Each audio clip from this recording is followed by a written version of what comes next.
Hello and welcome back. In this tutorial we are looking at how you decide your ultimate destination in property investment and which routes or strategies to use to get you there. We already touched on this in the previous tutorial where I talked about formulating a business plan. Next, we will look in detail at what ingredients need to be considered when deciding your investment strategy. So let's look at the reasons why you should invest in property. The first is gain, or an increase in the value of property, and the second reason is income, positive cash flow or yield, which are effectively all the same thing. There is a vast difference between investing for gain or investing for yield, and there are a number of strategies you can employ to invest in either or a mixture of both. When you are investing for gain, you usually won't receive any money in the bank until you sell the property, whereas investing for yield should put money in the bank every single month, assuming that you have positive cash flow.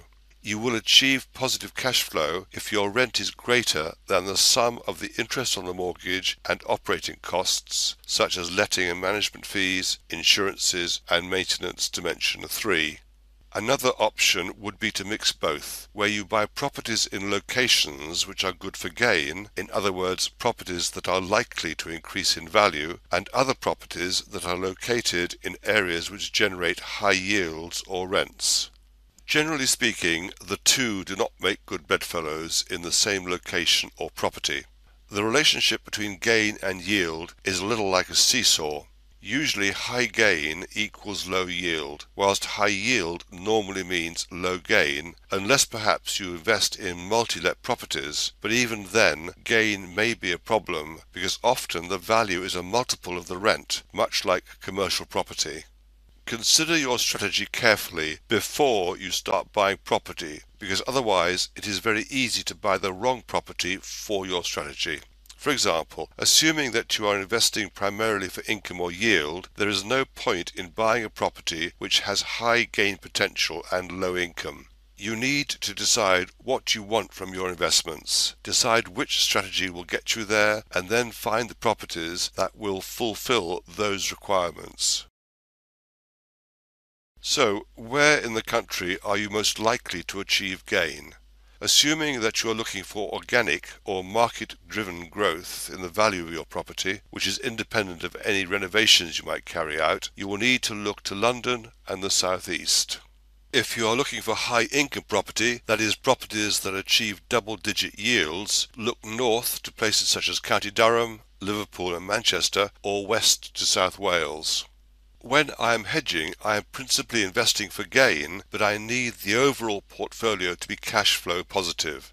If this is your strategy, you will need to invest in high-yielding properties to subsidize the running of the gain properties which are running at break-even or even with negative cash flow. This was a strategy more often adopted when it was possible to borrow at 85% loan-to-value.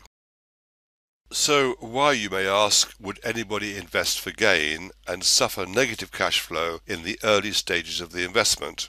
The reason is that the profits from gain outweigh the profits from yield by a factor of about 10 to 1. For every £1,000 of pre-tax yield that your portfolio will generate, the pre-tax gain will be something of the order of £10,000.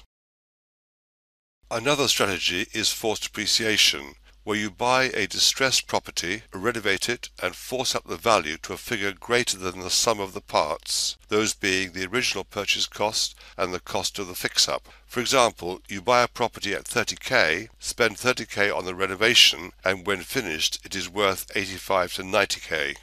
This is a very profitable niche. In the example outlined, when remortgaging at the forced-up value at the end of the project, you should be able to release most, if not all, of your money, leaving you in a no-money-left-in situation.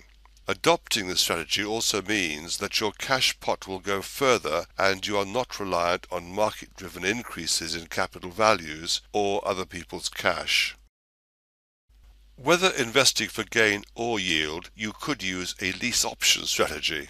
Instead of buying and owning a property, you take the option to purchase the property at some time in the future, whilst taking control of the property in the meantime and effectively enjoying the benefits of ownership.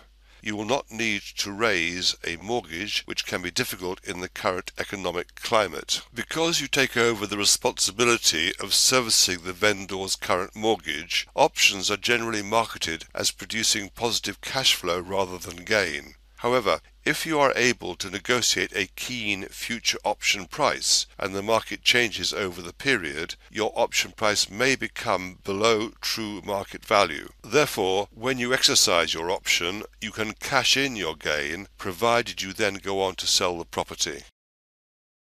Another variation on lease options is delayed completion. With this strategy, you exchange contracts in the normal manner, but instead of completing the purchase 4 to 6 weeks later, which is the norm, you in fact complete the purchase maybe 4 to 6 years later. There is in fact no statutory or legal completion period between exchange of contract and completion, and if there is a mortgage on the property, that is not redeemed or paid off until the day of completion. As with the lease options, you control the property but are only part way down the road to full ownership. In a later tutorial, we will look more closely at how these strategies work. When deciding your strategy, you must look at the intended life of the investment and take market cycles into account. The life of the investment will be determined by a number of factors. Firstly, how long do you intend to be an investor for? In other words, how long will you actively be buying property for? After a number of years, you may decide to become a passive investor, meaning you are holding onto your investment but not buying any further properties. You also need to take a view on the market cycles and try and decide when any of the variables that are involved in property investment will change, either for the better or for the worse. A change for the better could be an increase in property values or rents, whilst a change for the worst would be an increase in interest rates or a decline in values. Another change for the better would be increased activity in the market, assuming that you're looking to sell your property, but increased activity could also be a possible change for the worse if you are still an active buyer, as you would have more competition. The next factor which comes into play whilst choosing your strategy is to decide who your customer will be. I prefer to use the term customer rather than tenant because all too often the word tenant still means a second-class citizen. The term customer does not carry such connotations. We are, after all customers, expecting value for money and consideration from the person or company we are buying from. In property investment, you really can't be all things to all men. For example, first choice accommodation for single professionals will never be suitable for a family, whilst a first choice family home would not work as student accommodation. Your property should at all times be the first choice of your preferred customer, so that regardless of market conditions, when your customer sees your property, it goes to the top of their most wanted list. It should be the most attractive and best value for money property available at that time, regardless of whether you are intending to sell or to let. So let's look at the different types of customer you should consider. Remember that to a large extent the requirements of various potential customers are incompatible. First, there are single people, which can be subdivided into students, young people who have just left home, and the middle-aged or elderly who want to live on their own. Their needs and wants are largely determined by their lifestyle and mobility and may differ from one location to another. A younger single person may prefer to live in a bedsit, whereas a middle-aged or elderly person may want a one-bedroom flat or studio. Neither would be suitable as family accommodation. First choice homes for families will always be a house as opposed to a flat, provided that houses in the location are both available and affordable. Of course, many families live in flats, but given the option to choose between a flat and a house, families will always prefer a house. Students are another category of tenant, and their requirements differ considerably from families, as does the internal layout of the property. In most cases, students will live in what are called houses in multiple occupation, or HMOs, and these require licensing by the local authority, who set the internal standards and facilities. A better quality fit-out will be required for housing that is shared by professional sharers or a group of working people. Professional sharers generally live together as a family in accommodation which usually includes a sitting room in addition to a kitchen diner, bathrooms and bedrooms. With student accommodation, the sitting room is often used as an additional bedroom. If you are going to include HMOs in your strategy, then before you buy an HMO, your first call should be the local authority.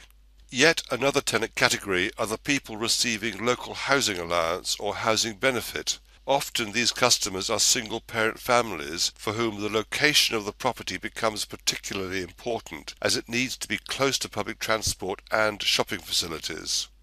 You may decide to let your property to a local housing association who will, in effect, sublet it to a tenant of their choice. I mention this category because it may impact on the lender you choose, and it will definitely impact on the insurers. You can let your property to a company who will use it to house their staff. As with letting to housing associations, you have no control over who occupies the property because the company takes the tenancy and pays the rent, and once again your insurers must be advised.